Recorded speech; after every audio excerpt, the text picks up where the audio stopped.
Today on Newsgirls. Courtroom first, a judge steps into a VR crime scene. VR is uniquely powerful since obviously you're not just watching it, you're actually living it. Could you kind of walk us through one of the videos? And my client then at that point thought his life was in jeopardy and pulls out the gun. 4B sex strike against MAGA. The letter B means no in Korean, so there's 4 things they say no to. No sex, dating, childbirth, or marriage. And that brings us to Trump. He has really branded himself as like a guy's guy. And the world of Romantasy. The list of the best-selling books of last year just came out. 4 of the top 10 are in the Romantasy genre. Onyx Storm is coming out this Tuesday. We are so excited. Spoilers ahead. In Iron Flame.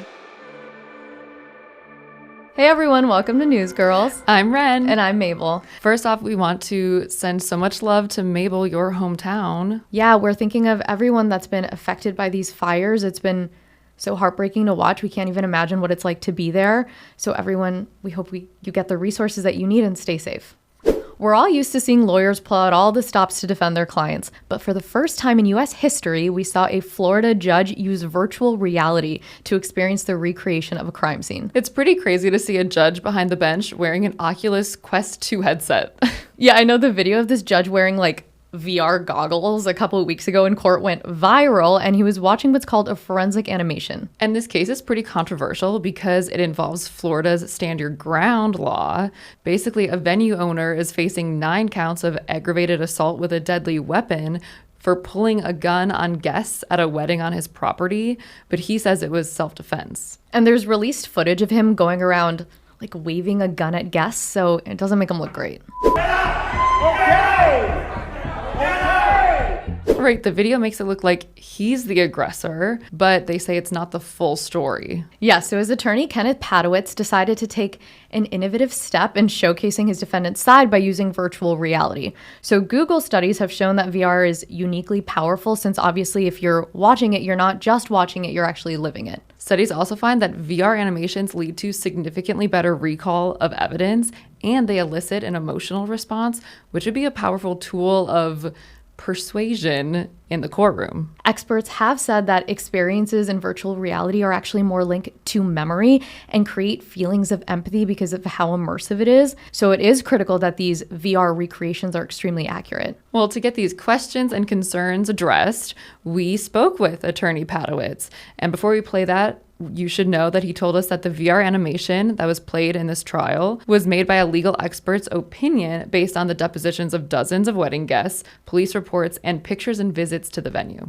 What about this case made you want to use VR animation as evidence? As a defense attorney, over the last 40 years I've been practicing, making sure that justice is done is very, very important to me. And animation, computer forensic animation, which I pioneered in 1992, and now I've taken it a step further using virtual reality to make sure that the judge or a jury fully understands why my client had to resort to defending himself with a firearm. And so what does virtual reality let you do that a typical animation doesn't deliver? This is a self-defense case. My client is charged with 9 counts of aggravated assault with a firearm, where he's facing, if you made him consecutive sentences, life in prison. And so I thought the best way to communicate how my client was surrounded by these drunk individuals at this wedding and how they were screaming threats at him. His wife had just been beaten. His son had been beaten. The party planner had a chair thrown at her and been attacked.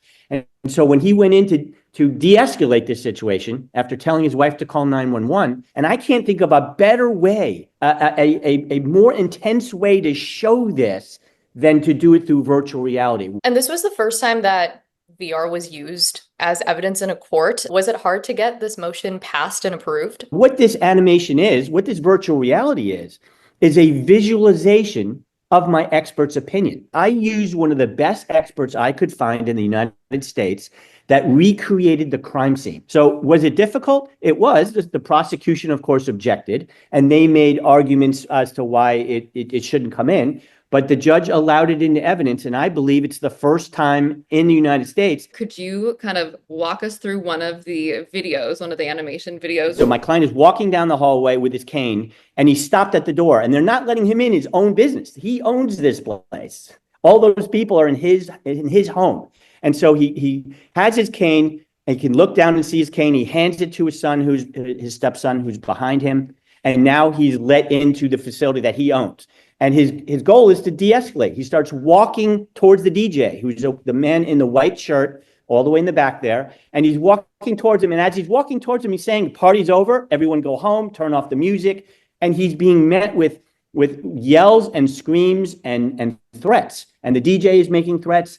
People are making threats at him. My client's putting his hand up saying, "Go home. Everyone has to leave. This is my business. You have to leave. The party's over. The wedding is over." And he's getting surrounded, and he starts to retreat. He has the gun with him for protection for his staff, for himself, and he's not taking it out. He keeps telling everybody, "You have to leave. You have to leave."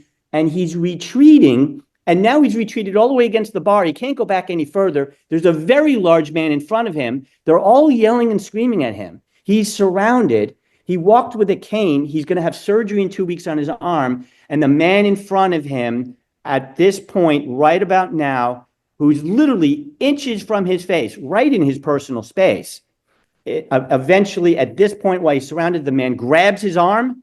And my client then at that point thought his life was in jeopardy and pulls out the gun. And by the way, when he pulls out this gun, he doesn't say, "I'm going to shoot you. I'm going to kill you." He never says that. The actual video that is after this point shows my client saying, "Get out, get out, get out."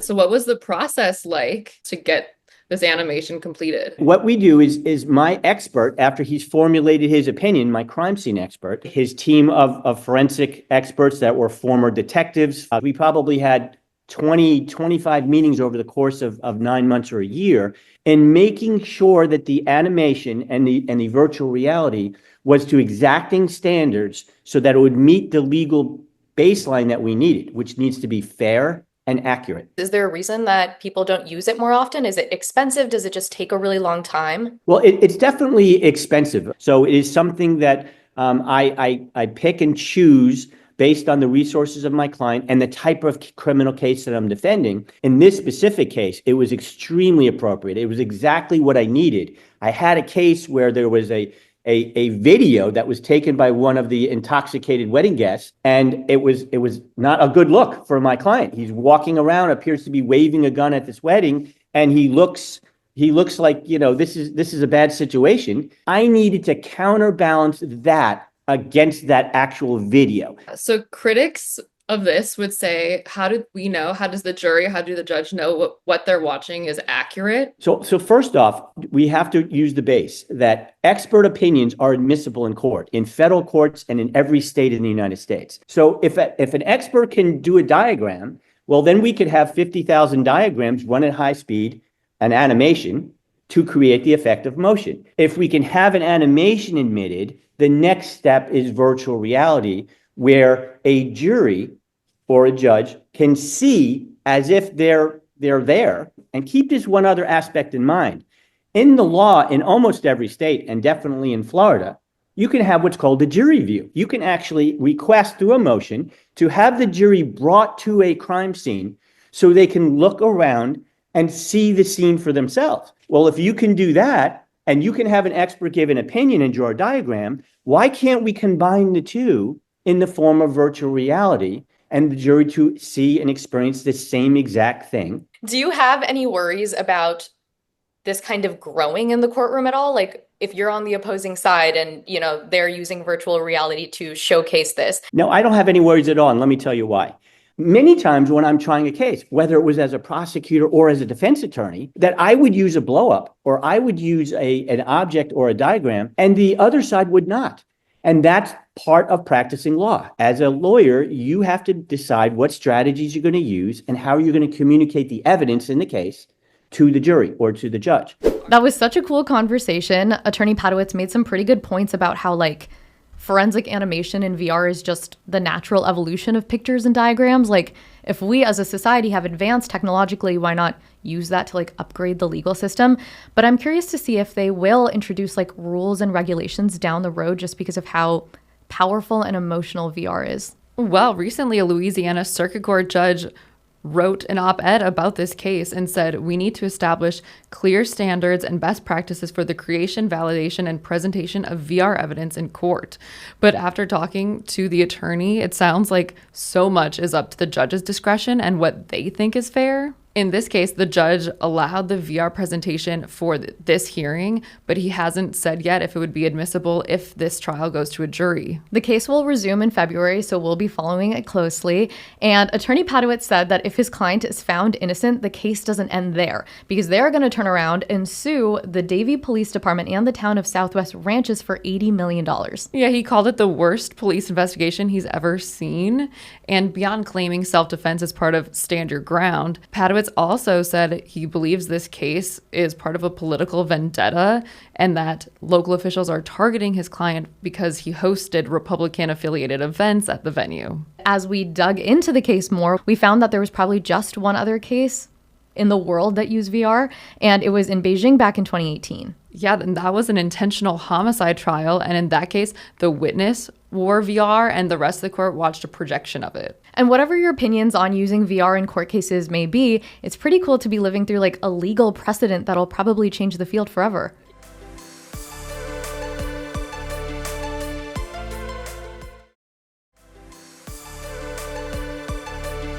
We are just days away from Trump's second inauguration, and since November, it has been such a weird, chaotic political time period as we all watch Trump prepare to take office. It's been so irregular. Like, we've never had a president tweet and kill a bill before even being sworn in. Like, it almost feels like he's already president. And that has a lot of people, especially liberal women, advocating for drastic action. So hours after Trump's victory, we saw posts of women breaking up with their Republican boyfriends and shaving their heads to protest beauty standards. And in that vein, Google searches for the 4B movement surged by 450%. All I have to say is good luck getting laid. Me and my girlies are participating in the 4B movement. Now that I'm done crying, let's talk about the 4B movement and it's slowly implementing its way to the United States, because after last night's results, I think it's time we kick it into overdrive. A lot of y'all have been asking me my thoughts on the 4B movement. You do what you gotta fucking do. You know, the 4B movement is honestly proof that women have far more power than men have ever led you to believe, bitch. The 4B movement is a radical feminist movement that originated in South Korea and denounces men, marriage, and children. The letter B means no in Korean, so there's 4 things they say no to. No sex, dating, childbirth, or marriage. Basically, women who embrace the 4B movement try to cut men out of their lives to protest deep-rooted social inequality and structural patriarchy, which is a huge problem in South Korea. South Korea has always struggled with gender inequality. The word feminism is actually basically considered a slur there. So obviously the 4B movement was the first of its kind and started a decade ago in the wake of several high-profile incidents of violence against women that incited national rage. And the major one was when a woman was killed near a Seoul subway station by a man who did it because he felt ignored by women. At the time of the murder, spy camera pornography rings were spreading in South Korea. Abortion was illegal. Sexual harassment was common. The gender pay gap was one of the most extreme in the world. And marriage and pregnancy often marked the end of women's careers. And 4B activists say that the only way to convince society to take women's safety seriously is to denounce men who have all the power altogether until something changes.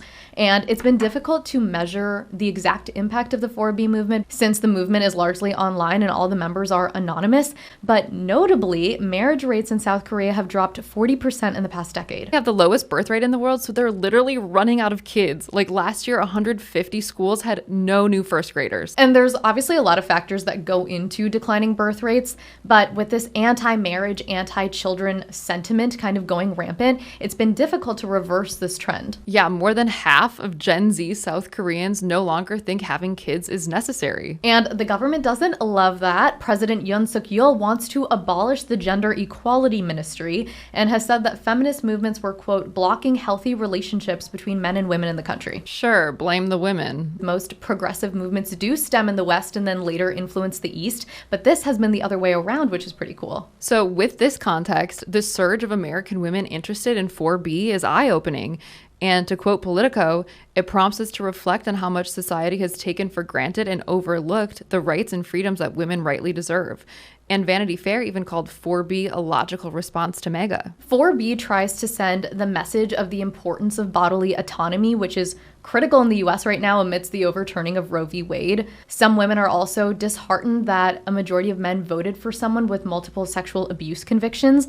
And on top of that, we are seeing this rise in online misogyny where men are taking Republican-rooted talking points to attack and degrade women online. 2024 was even called the gender election, not just because Kamala Harris is a woman and a lot of women's issues were center stage, but also because the Republican ticket appealed to male identity and gender grievances in order to court the bro vote. And there's a lot of reasons that Trump won, but no demographic shifted more than young men who went for Trump by 14%. If you're a dude under the age of 30 and you have any hobbies whatsoever, whether it's playing video games, whether it's working out, whether it's, listening to like a history podcast or whatever, everything is completely dominated by right-wing politics. Everything that they see is right-wing sentiment being expressed by individuals that they find charismatic, thought leaders, influencers that they subscribe to. And I think that is some of the reason why you see this movement. And that's really interesting to hear because as women, we don't, naturally exist in those spaces. We are not over inundated with like bro culture messaging. But to define it at its core, bro culture is fueled partly by resentment of shifting gender dynamics where men have less power in this version of society. Yeah, for so long, the male breadwinner norm has kind of been a cultural anchor, but now it's being turned on its head and men aren't happy about that and they can feel like they're becoming obsolete. Studies actually show that husbands are happiest when their wives contribute 40% to the family's income, but any percentage above that increases their anxiety. And this change in gender dynamics even has women shaking up the traditional dating space. They're questioning marriage and kids and their roles, and that is leading to some upset men. New York Times Opinion published an article, How Our Messed Up Dating Culture Leads to Loneliness, Anger, and Donald Trump. Well, we've been reporting on the gender divide and the resulting singleness epidemic for a while now. Yeah, there's a gigantic mismatch in the nation's dating pool. So for each single liberal woman, there exists 0.6 single liberal young men, and interestingly, conservative young men have it even worse, with just 0.5 single conservative young women available to choose from. Well, remember when we spoke to dating expert Alana Dunn and she told us about a conservative friend's dating woes? Yeah, well, I have a friend of mine. He used to come to me for like dating advice often, and he said like, Alana, like I'm going out with these girls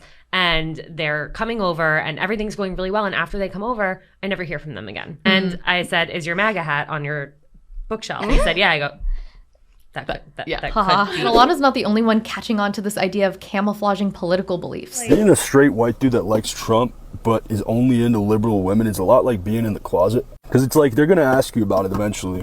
And you have to say what we all say, which is, I don't really follow politics. There's levels to this, man. You got to be discreet. You got to be really good at it. And it's not that hard once you get used to it. You just like lie a lot. And unfortunately, this frustration has led to an undercurrent of misogyny in favor of a hyper-masculine, like alpha male, macho vibe in a lot of the media that men are consuming. And we know we're being stereotypical right now. Yes, this is not obviously every single individual man, but we're illustrating the trends that have been growing in the media that men consume. And when these ideas are shared by trusted messengers who you look up to and admire, I mean, we're all human. We all absorb what we hear, especially when it's woven into apolitical spaces. And that brings us to Trump, who isn't just reaching people by campaigning at rallies anymore. He has really branded himself as like a guy's guy. He's sitting ringside at UFC fights. He's investing big in crypto and going on a dozen of the biggest podcasts for men like Joe Rogan, Theo Vaughn, and Logan Paul. And Trump knows how important these podcasts are to his favorability with men. We freaked out when UFC CEO Dana White said this when he was on stage with Trump during his election night victory speech. I want to thank some people real quick. I want to thank the Nelk Boys, Aiden Ross, Theo Vaughn, Bustle with the Boys, and last but not least, the mighty and powerful Joe Rogan. And Trump courted clearly a lot of different types of bros. Like Elon Musk is obviously the billionaire free thinker tech bro. Or Dave Portnoy and Harrison Butker are the sports bros. Then of course we have RFK, the pedigreed, like crunchy conspiracy bro. And we can't forget Jason Aldean and Kid Rock, the country music bros. And all of these bros, for different reasons, see Trump as like a symbol of traditional masculinity. And because Trump's strategy to harness bro power was a success, The Guardian named 2024 the year of the bro. Every movement has its extremists, and this is no different because after Trump's win, some of these bros took things way too far. We've seen women are property signs pop up at university rallies in the South, and there was an over 4,000% increase of the phrase "your body, my choice" on social media. Hey bitch, we control your bodies. Guess what? Guys win again, okay? Your body, my choice. There will never, ever be a female president. Never. There will never be a female president, ever. It's over. Glass ceiling? Dude, it's a ceiling made of fucking bricks. You will never break it. This obviously creates a mood of terror for women in the country, so they've been flying into action to prepare themselves for any eventuality of Trump's presidency, especially when it comes to reproductive rights. So requests for birth control has surged 966% after Trump won the election. And requests for permanent sterilizations have gone up. Planned Parenthood reported a 760% increase in IUD appointments, and vasectomy appointments increased by 1,200. Sales of value packs of emergency contraception, which is 4 doses instead of 1, was up more than 7,000%. And the abortion pill has a shelf life of about 5 years, and Plan B has a shelf life of 4 years. Which would interestingly last through Trump's presidency. And that ties back to the 4B movement because it calls for women to abstain from sex as another way to protect themselves. And whether these women in the US are really calling off men or not, we don't know. But what's clear is that they are promoting a more drastic mindset to make sure that their points get across. Well, with Trump, who's a lightning rod of this gender divide, re-entering center stage for another 4 years, safe to say it's not going away anytime soon. And if you're feeling fired up, you can join the People's March that's taking place all around the country on Saturday. It was formerly known as the Women's March. You've all probably heard of it. The first one was the largest single-day protest in American history at the time. And they've rebranded to be more inclusive to LGBTQ plus people or immigrants or anyone who'd want to protest the incoming administration and to steer away from a radical feminist image. And it's interesting to see how women all around the world are trying to make their voices heard, because on one hand, we talked about the 4B movement. That's this like radical movement that denounces men altogether. And then on the other hand, we have this like very famous protest that is rebranding to have a more moderate approach in the hopes that it can bring widespread change.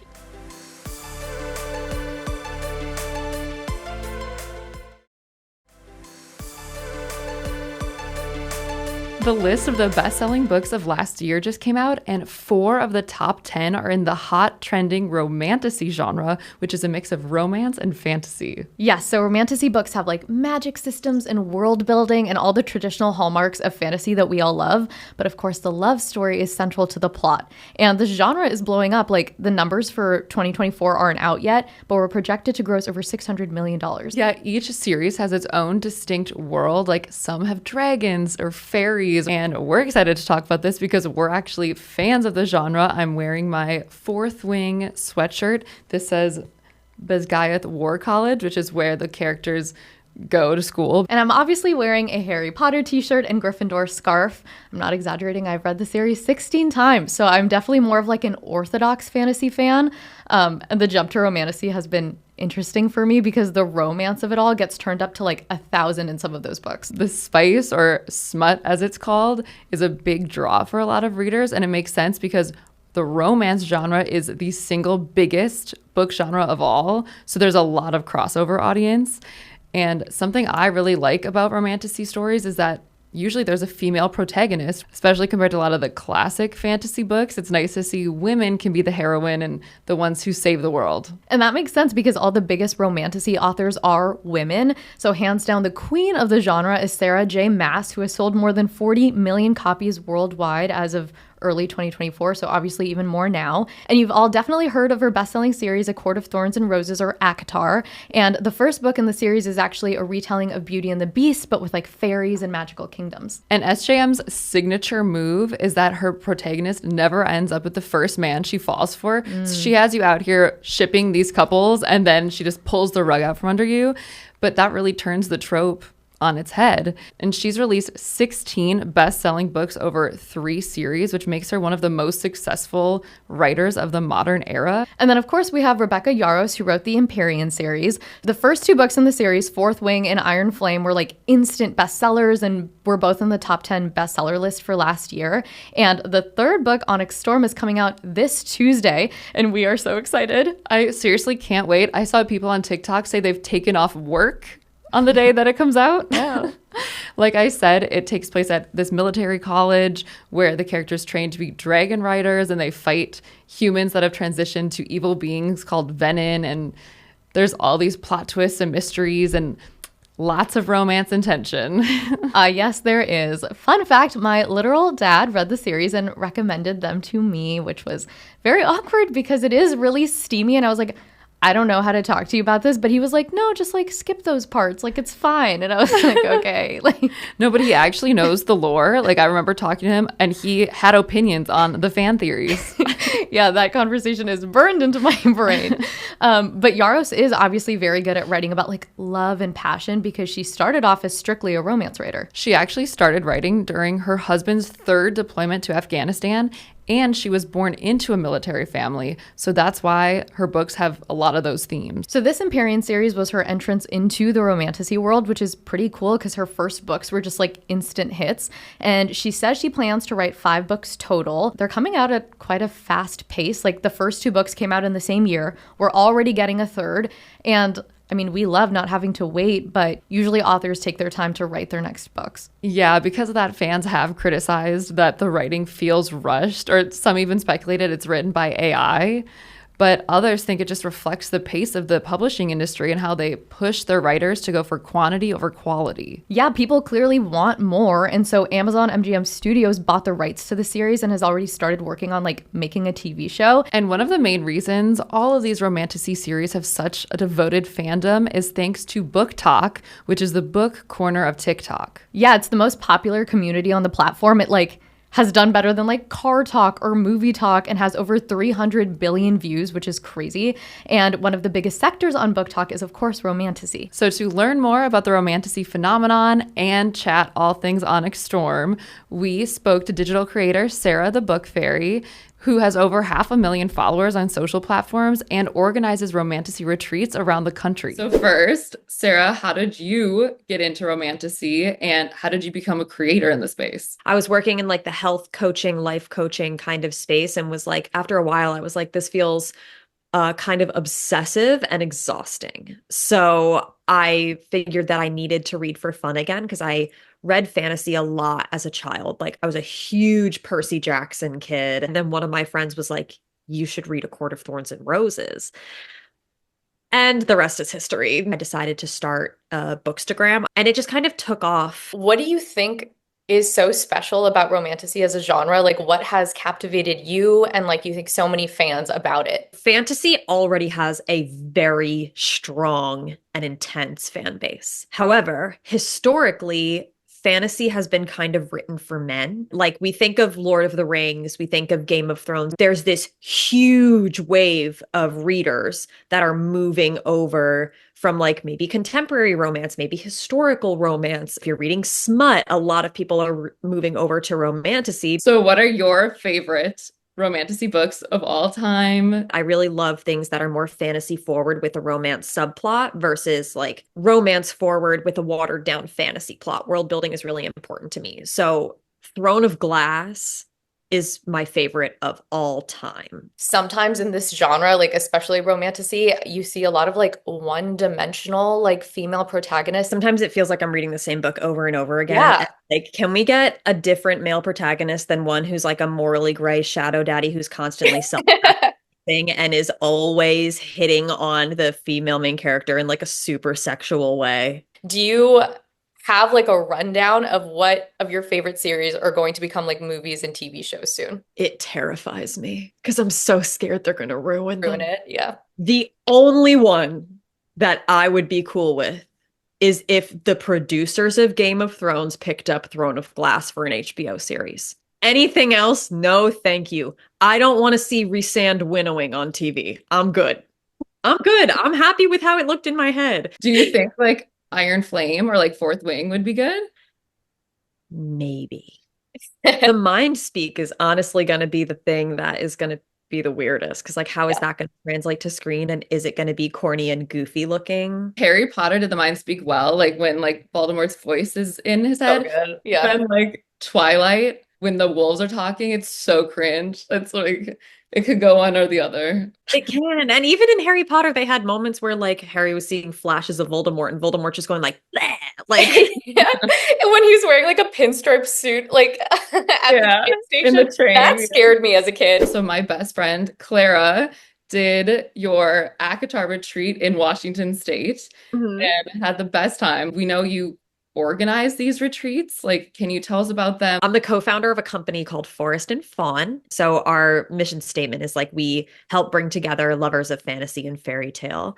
We pick a different fantasy book or fantasy series, and we essentially have a weekend-long book club for it. So we sell tickets, we have activities, we, go to a different location. And then beyond that, we started doing fantasy writing contests. So we run those every few months, and we give cash prizes to the winners. And we just opened an online membership community for readers all over the world. So you must have spoken to like thousands of Romantasy fans at this point. I think fantasy fans are some of the most special people on the planet. I think that it's a beautiful thing to be able to love another world so deeply and like haven't stopped believing in magic. The escapism, the creativity, the fandoms, you don't get that as much with other genres. Did you see like a new kind of wave of Romantasy fans being brought into the fold from the Empyrean series? It's a gateway for a lot of people. What I've noticed is that Empyrean fans,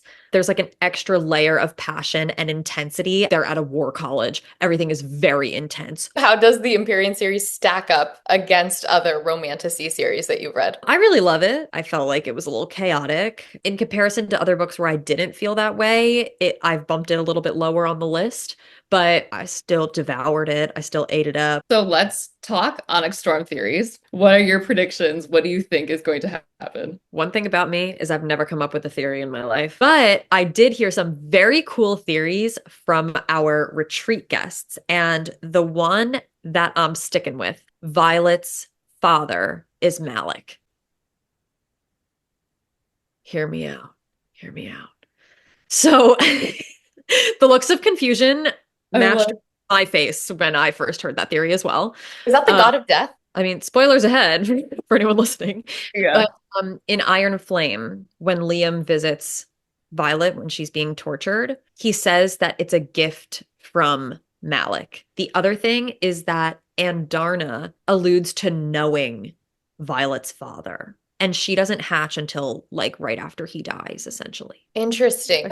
And now I'm even more excited to read Onyx Storm. I know Rebecca Yaros shared a sneak peek of the book on her Instagram, and it was like an entry from Violet's journal that had "I will not die today" crossed out, and next to it said "I will save him." Oh my God, classic Violet. And it's so cool that Romantasy has reignited a love of reading in so many people. Like, I know I went through a phase where I didn't read like after college and then found my way back to it. And I know so many of my friends did that too. And that's clearly felt in the book world. Like 60 new Barnes & Noble stores are actually opening this year, which is so cool because everyone thought that bookstores were dead. But the CEO of Barnes & Noble actually credits Book Talk for having like reignited this love of reading.